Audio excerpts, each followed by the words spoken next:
Zvonica z roku 1868. Nachádza sa v Rohožnici, ktorá bola do roku 1959 ešte samostatnou obcou.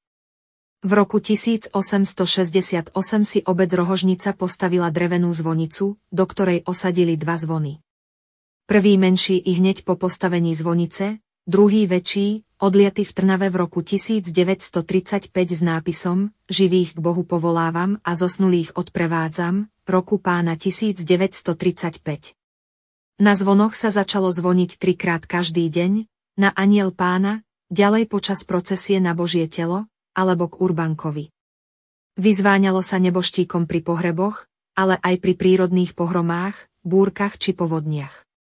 Rohožnica svoj vlastný kostol nemala, veriaci odtiaľ preto chodili do nášho nemčinianskeho. V 90. rokoch minulého storočia bola zvonica zrekonštruovaná a dostala aj novú šindľovú krytinu.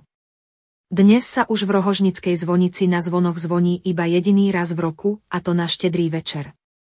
Jej funkciu prebrali 3 zvony vo veži nemčinianskeho kostola.